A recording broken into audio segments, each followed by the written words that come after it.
there guys, PC Guy here as usual, bringing you the latest news in tech and gaming from the past week.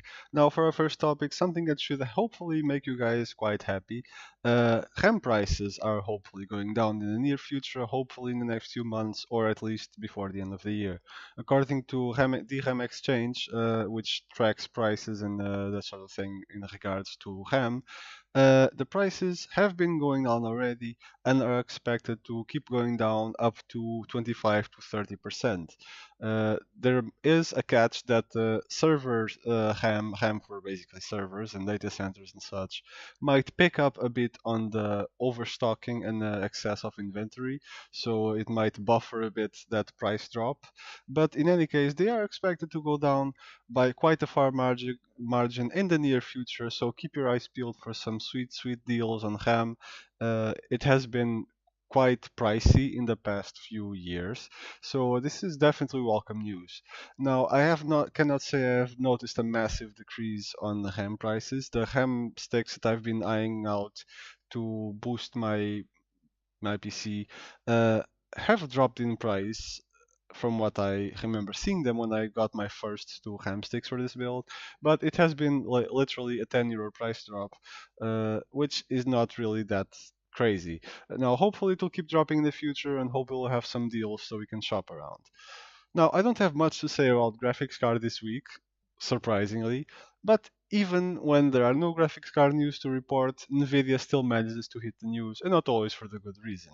Nvidia has launched a little article on their website about how having better graphics cards will boost your kill to death ratio in games like Fortnite, for example, or Apex Legends, Call of Duty, and such.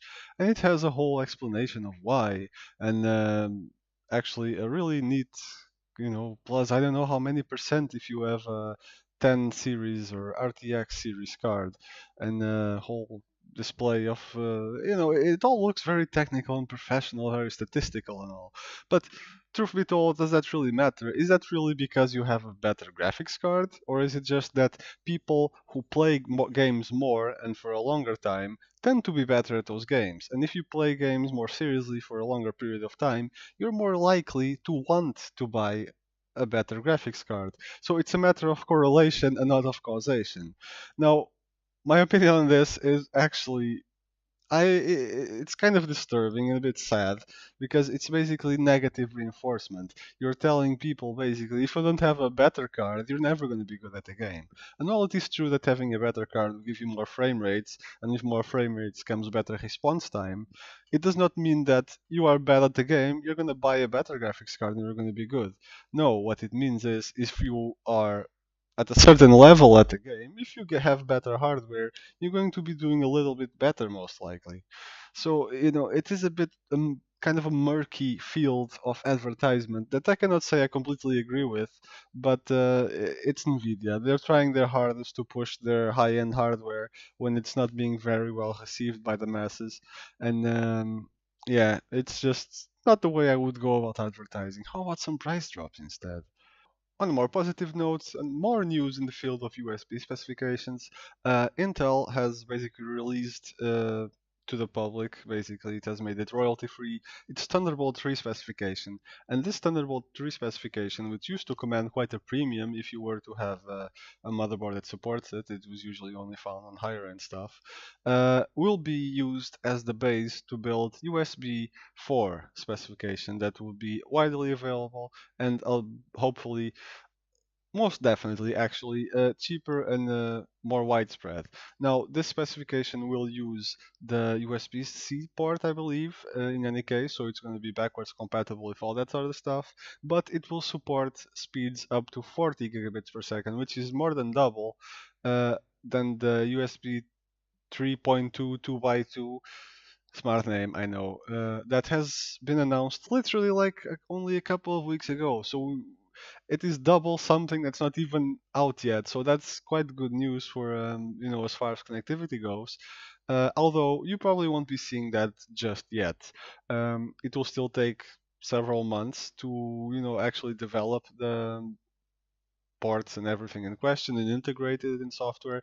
So you will, best case scenario, see it available end of next year, start of the following year. And as usual, you'll probably see it on enthusiast grade software before you see it on, more widespread, more available and cheaper motherboards. And you'll probably start seeing it in devices such as phones, cameras, that sort of thing as well around the same time.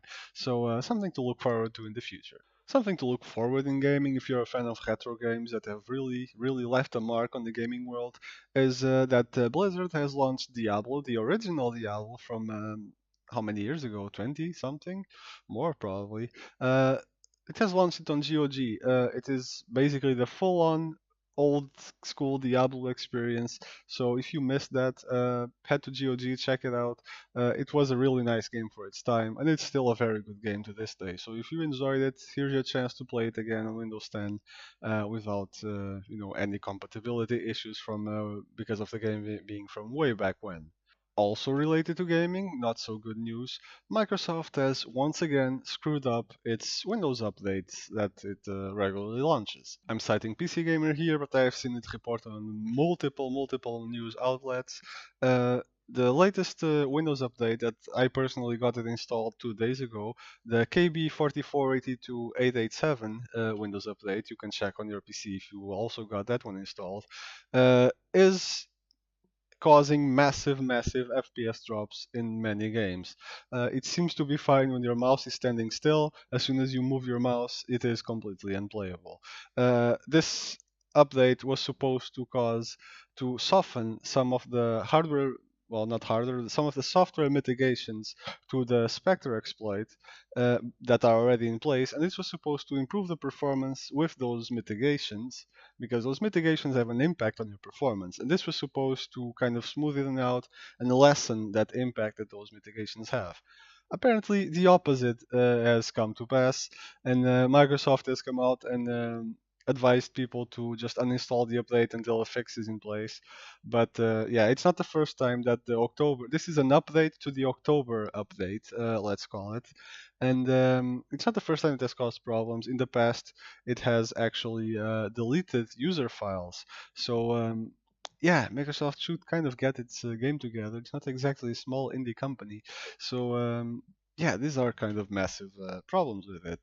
This not so much. It's only a performance issue, but file deletion. Eh, yeah, that kind of makes me wish I could turn off Windows Update and just do them manually um, when it is stable. It's possible to do, but you need some third-party software. In any case, the issue seems to be more prevalent on first-person shooters. Some of the games listed that have this issue are Destiny 2, Overwatch, Call of Duty, several of the Call of Duties, I might add. And it seems to be a pattern that it's mostly on FPS games, but I'm not going to tell you guys that that's the only place where it happens because it could be much more widespread than that. So yeah, keep an eye, check if you have that update installed, and consider installing it if you have issues with your FPS in games. Last but definitely not least, a product timeline for AMD has been spotted around the internet, and it lists that Ryzen 3 and Threadripper 3 generation processors will be coming out still this year, around mid to late part of the year, let's say. It's definitely good news. We shall see what the performance is on those, how much the core count is going to go up, because Ryzen and Threadripper, especially Threadripper, are famous for having a lot of cores and a lot of threads. So they're already at 32 cores or threads or something. I will be quite honest, I don't keep up a lot in depth with AMD because I don't own an AMD system, but they're already quite high in the cores. So I'm kind of excited to see if they will go up the cores even more with their already gigantic chips and dies, or if they will go more on the performance per core aspect optimization. Now, if they do manage to get somewhat on Intel's level of performance per thread, like say 5 gigahertz all threads, that is going to be massive, and for a desktop platform. And I know Threadrippers are more expensive than, let's say, a 599 9900K, but if you manage, just imagine if you had like 32 cores on 5 gigahertz, it would be absolutely insane. That is something that would be something to look forward to, and I'm kind of excited to further leaks and announcements to see the specifications and what exactly these new cores will be capable of. Kind of makes me regret having upgraded my system so recently, because it would be very tempting to go AMD if this release is everything that we kind of hope it to be. Now, these have been the news for the week. Hope you guys had fun and heard something that interests you. Keep an eye out for those performance words are difficult for those performance issues with the Windows update, and especially keep an eye out on RAM deals. I wouldn't expect them to be on, in the wild just yet. That sort of thing usually takes some time to be felt, but keep an eye out on the next few weeks slash months. I'll be honest, in Europe, I see less price fluctuation than I see on US websites. When I see prices for the US parts, they already have dropped a lot more than the EU prices have. But still, it's a trickle down effect, and hopefully we'll see that over here as well sometime soon. This has been Ethic PC Guy. I'll see you next week, and stay tuned for more videos.